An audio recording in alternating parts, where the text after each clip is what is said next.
Wall Street Memes Casino, I'm fine. and Sportsbook.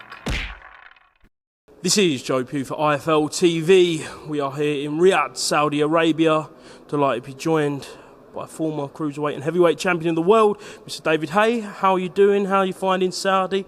I'm good. I literally just got off the plane about an hour and a half ago. Excited. TNT Sports Box Office, doing the commentary. Looking forward to finally having getting these two guys in the ring for all the belts, making it happen.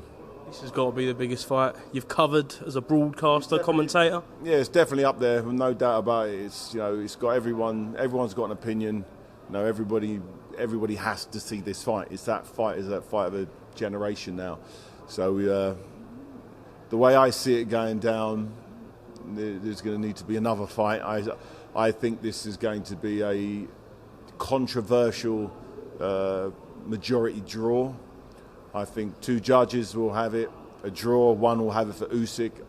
I think that the majority will think it was a Usyk victory, the same way the majority thought Ngannou beat Tyson Fury over 10 rounds. I personally did, but it was the judges saw it another way. What happens in the ring and what the judges say recently are just kind of not really tallying up. But I'm not a judge, so we have three judges. Fingers crossed they call it as they see it. But I had a dream, and in that dream it was a draw. And I remember kicking. I remember going, "How's that a draw?" But this was the dream, so I'm going with it. You mentioned Francis Ngannou there. That performance wasn't Tyson Fury's greatest performance. It was nowhere near his best. Is that an off night, or is he on the slide? No, I think he was. I remember when John McDermott fought him in Essex. I think it was. I was there. I thought McDermott did enough to win. He's had these down fights.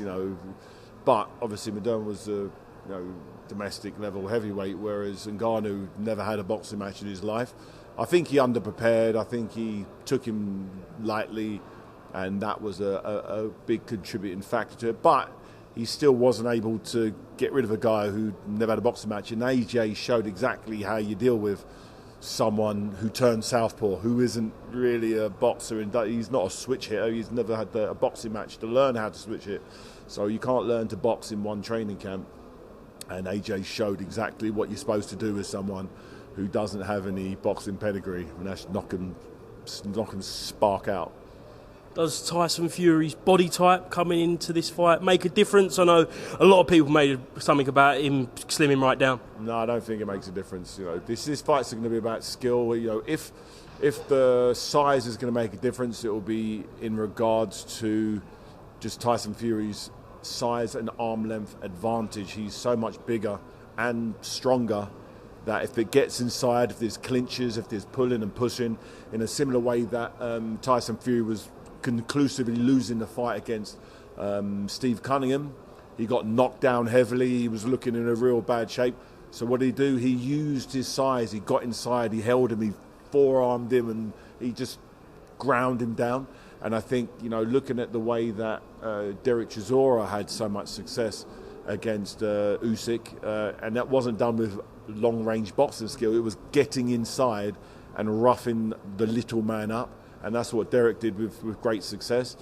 So I think Tyson Fury needs to adopt the style in a similar manner in which he addressed the second Deontay Wilder fight, where he said, "I'm going to come across the ring and I'm just going to stick it right on him." And that's exactly what he did. I thought he was bluffing, but he wasn't. He really, really did what he said he was going to do. If he applies them tactics, he's got a much better chance of beating this master boxer. Got to ask you about what happened with John Fury on Monday. I know it's had a very mixed response. People like Carl Froch call him disgrace. When you say mixed, how could it be possibly mixed? Who's for that? Team Fury. No, but was there someone in Team Fury that said, yeah, that was justified headbutting a little dude who's just come back from the army, a Ukrainian kid coming back from the army, and you're headbutting him? Genya, have you heard anybody say that was a good move? People said John gets heated in the moment and everything like that. But in the moment, that's hype. And there's headbutting some guys half your size. Sounds like he really wants to fight somebody. If he wants to fight someone, Joe Egan's out there clucking for the fight. Everybody wants to see it. You know, him saying he's going to headbutt, Tony Bellew and Carl Froch makes no sense. These guys are legends. These guys are world champions. How about fighting somebody your own age who wants to fight you, opposed to trying to headbutt little kids? It makes no sense. What do you actually think would happen then if John Fury come head-to-head with either Carl Froch or Tony Bellew? Nothing will happen. Nothing will happen. He'll shout and scream. He's done it to me, screaming and shouting. But he's not going to headbutt me, is he? It makes no sense. What would happen if he did? He wouldn't. But he did. I've rested my hand on someone's shoulder and talked to them and got arrested for assault. Literally, rested my hand on someone's shoulder and got arrested for assault. And there was a video of it as well. Went to court.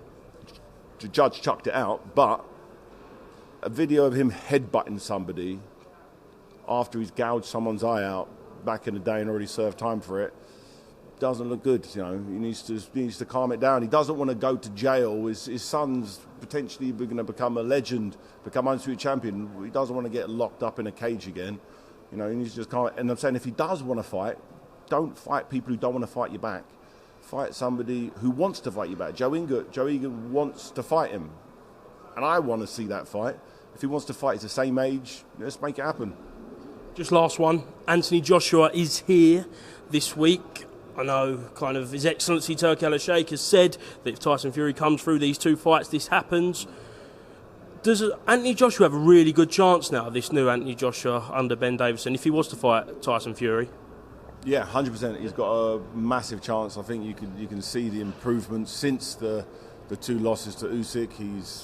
He's new and improved. He's letting his hands go in the right way. He showed you against Ngannou. I know Ngannou only had one fight, but he showed how good he was against Tyson Fury. But Anthony Joshua, I definitely feel this is his time. He's had to have had those two heartbreaking losses, and the loss against Ruiz Jr. to be where he is today. Same thing. I needed to have my loss against Carl Thompson before I could go on and become world champion. Sometimes you've got to lose. You got to lose and learn. Some people, not everyone's good enough to learn to win and get all the lessons they need to move as far as they can go. So, yeah, I definitely think he's the new and improved version of AJ. Is definitely got a much better shot there than any other version of AJ. Excellent. David, thank you very much for being to IFLTV. Tune in to TNT on Saturday night when they can find you commentating on one of the biggest fights of this century, yeah? Yep, TNT Sports Box Office. Do not miss it.